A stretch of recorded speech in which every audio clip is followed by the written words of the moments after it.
Good day mga sir, what's up mga sir? So gamitin muna natin ang Honda Beat ng ate ko na may maleta at mga bagahe.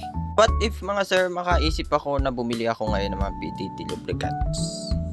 Ayan, papasok na tayo ng Arco ng Baler. So papasok na tayo ng Baler at makakakita tayo dito ng tatlong big bikes na nilampasan lao sa gilid. Ang bibilis nyo! Dito muna tayo sa drop-off location. Drop-off location. Dito lang yan sa Sitio Tabing Ilog, Barangay Reserva, Baler. Makikita nyo ang Gina's Gown Rentals and Services.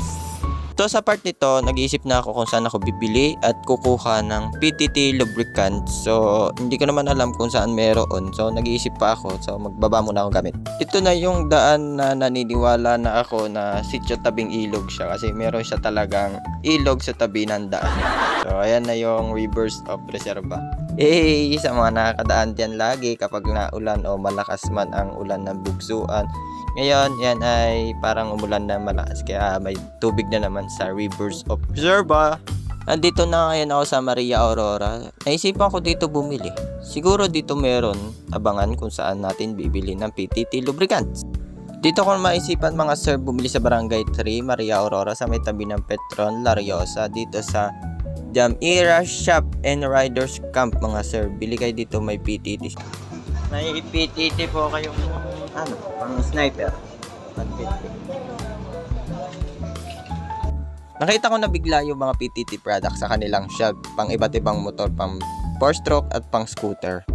Tara na dito mga sir sa Jamira Shop Riders Camp na makakabili kayo ng mga iba't ibang langis, helmets, top box, brackets, gulong at iba pang gamit ng inyong motor. So may mekaniko din sila na pwede mag-ayos ng inyong motor, magtingin at tara na sumugod sa Jamira Shop.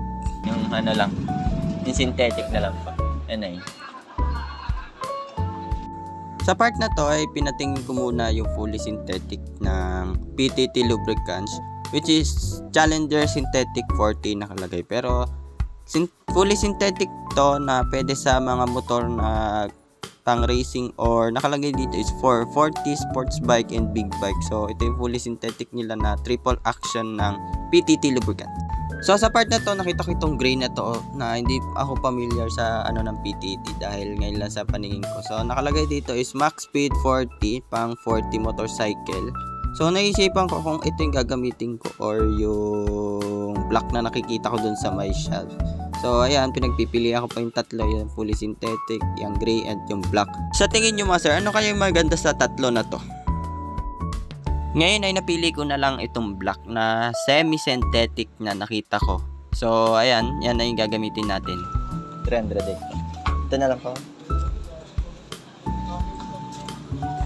So ayan, pinapakita ko na ngayon yung PTT Lubricants Challenger 40 na semi-synthetic yung nabili ko. Ang produkto ni PTT. Huwag natin kakalimutan mga sir ang pag-follow, like, and share sa PTT Lubricant Philippines at PTT Lubricants Aurora sa kanilang mga page.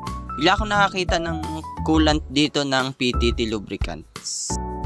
So ayan, pauwi na tayo mga sir. So nakabili na tayo ng PTT products kung saan mag-change oil na tayo. Nauna pa yung pag-change oil bago yung pagbili ko. Maraming salamat mga sir at ma'am sa Jamira Shop and Riders Camp sa ating nabiling lubricants. So mga naghahanap pa ng lubricants at mga gamit na motor, makikita nyo lang sa Jamira Shop and Riders Camp. Bumili na kayo ng PTT products kasi maganda ang PTT products na kaganda sa motor. Yun lang.